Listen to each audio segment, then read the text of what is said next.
Olá, que a paz de Jesus esteja conosco.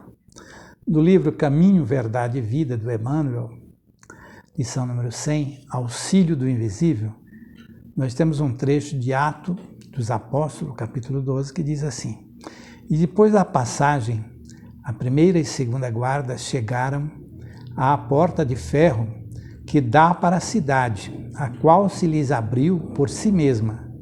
E tendo saído, percorreram uma rua e logo o anjo se apartou dele. Atos capítulo 12, versículo 10. Os homens esperam sempre ansiosamente o auxílio do plano espiritual. Não importa o nome pelo qual se designe esse amparo. Na essência, invariavelmente o mesmo, embora seja conhecido entre os espiritistas por proteção dos guias, e nos círculos protestantes, por exemplo, por manifestações do Espírito Santo. As denominações apresentam interesse secundário. Essencial é considerarmos que semelhante colaboração constitui elemento vital nas atividades do crente sincero. No entanto, a contribuição recebida por Pedro no cárcere representa lição para todos.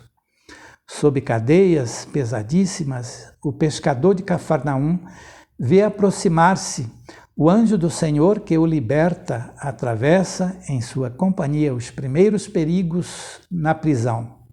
Caminha ao lado do mensageiro ao longo de uma rua, contudo o emissário afasta-se, deixando-o novamente entregue à própria liberdade, de maneira a não desvalorizar-lhe as iniciativas.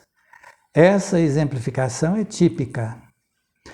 Os auxílios do invisível são incontestáveis e jamais falham em suas multiformes expressões do momento oportuno, mas é imprescindível não se vicie o crente com essa espécie de cooperação, aprendendo a caminhar sozinho, usando a independência e a vontade no que é justo e útil, convicto de que se encontra no mundo para aprender, não lhe sendo permitido reclamar dos instrutores a solução de problemas necessários à sua condição de aluno.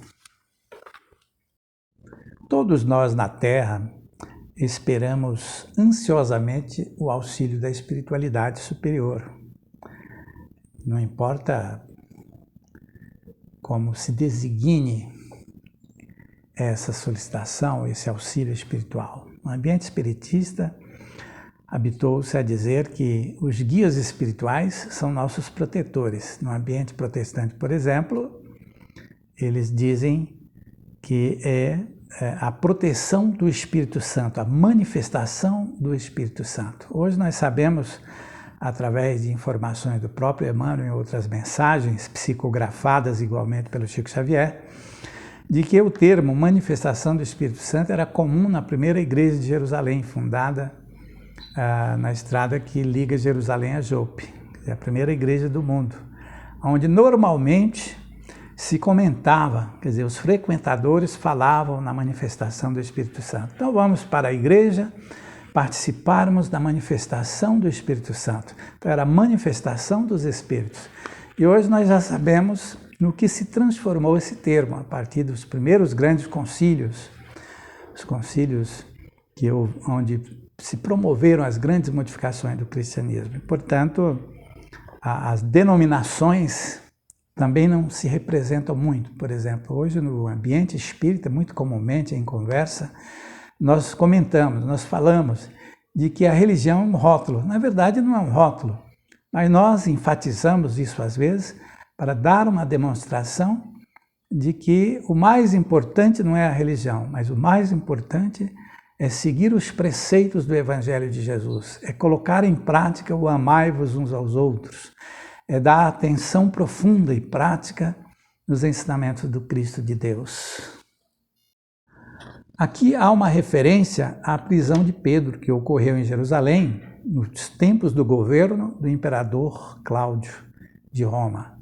na época em que Saulo de Tarso já se encontrava em Antioquia da Síria, quando então o próprio Barnabé, que é irmão de Maria Marcos, que vivia em Jerusalém, ambos procedentes da ilha de Chipre, que não conhecia Saulo de Tarso, foi buscá-lo, foi convidá-lo nas proximidades de Tarso, quando vivia Saulo de Tarso nessa época, após o período em que ele esteve por 3 anos consecutivos no deserto, em que atuava o seu irmão, e depois decide a servir a Jesus, porém, recebendo orientações constantes da espiritualidade. Portanto, eles narram um episódio interessante, que é exatamente nessa ocasião em que se encontrava em Jerusalém Herodes, que era o irmão do tetrarca da Galileia, e, portanto, recebia críticas dos pregadores do Evangelho, especialmente de Tiago, irmão de João, que foi morto à espada por determinação do próprio Herodes. Então, ele percebia que os judeus gostavam das repressões que eram feitas aos cristãos. E ele decide então prender Pedro. E Pedro é preso exatamente na época das chamadas festas dos pães asmos, que antecede um pouco a Páscoa. Pedro estava preso quando repentinamente vê uma luminosidade intensa. É exatamente uma entidade espiritual, um anjo, que aparece a Pedro e faz com que as portas se abram. E ele convida a Pedro para acompanhá-lo. Então ele segue, passa por 2 guardas, até atingir o portão grande de ferro que dá para a rua. E Pedro confessa, inclusive no livro Atos dos Apóstolos, que não sabia se estava sonhando ou se estava algo acontecendo. Na verdade, ele estava em transe mediúnico. E lá na rua, a entidade espiritual superior o deixa sozinho. E ele então se dirige à casa de Maria Marcos, aquela que é irmã de Barnabé, da ilha de Chipre, que é mãe de João Marcos, o Marcos que escreve o Evangelho, um dos Evangelhos. E lá então ele pede a eles que comunique a Tiago, que é o administrador da igreja de Jerusalém, Tiago Menor, filho de Alfeu. Estando sozinho, então, naturalmente, se oculta do seu possível perseguidor. Os auxílios espirituais, normalmente, são infalíveis, porque são bem planejados, recebem orientações superiores, dispõem de métodos que o homem na Terra desconhece e, portanto, é feito no momento preciso. E, portanto, nós devemos constantemente, como homens, passando por experiências as mais variadas na Terra, devemos ir em busca constante do auxílio espiritual quando estamos enfrentando provações, dificuldades no nosso período de reencarnação. Então aqui está a grande lição de Emmanuel, é nos trazer um ensinamento profundo e nos dizer de que temos que aprender a caminhar sozinhos. Então alguém poderia dizer, mas nós estamos vinculados aos nossos parentes, à nossa família, como então devemos caminhar sozinhos? Evidentemente que a família se constitui dos momentos da simbiose que se estabelece entre as criaturas, através do tempo, através das reencarnações, onde ela atinge um aspecto aproveitável, onde a misericórdia infinita de Deus faz com que venhamos a constituir as famílias. No entanto, a ligação excessiva aos nossos parentes mais próximos, nossos filhos, essencialmente, é um grande erro. Nós temos que aprender a viver sozinhos, porque estamos conquistando a nossa redenção espiritual. Então, nós estamos vivendo um momento de grande importância no ambiente cristão, Rede Vivo, porque estamos recebendo informações novas, onde nós temos que tomar conhecimento dessas informações e começar a nos mobilizar no sentido de entendermos de que estamos no mundo fora daquela época em que se vivia no obscurantismo, na ignorância, onde a espiritualidade se manifestava ostensivamente. Então estamos numa fase diferente em que devemos aprender a viver sozinhos.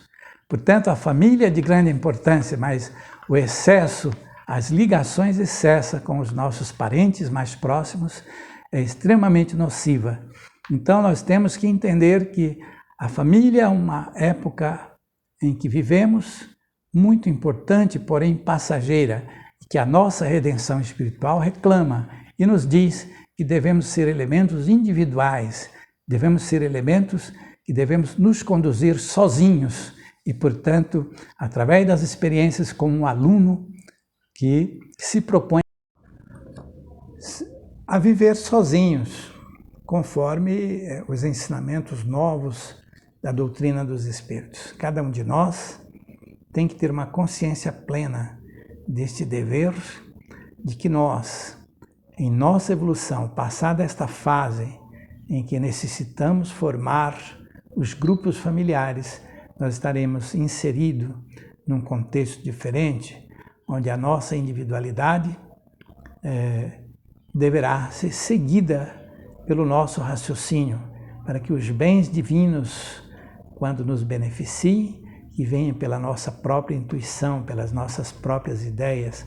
Portanto, é um grande ensinamento para que todos nós, os espiritistas de hoje, venhamos a entender a grande realidade da vida que vem se ampliando cada vez mais, onde o espírita começa a visualizar todos os ensinamentos a que os espíritos se propõem a nos trazer nesse momento histórico da evolução do pensamento redivivo à luz dos ensinamentos espíritas. E muito obrigado, fiquem todos com Deus.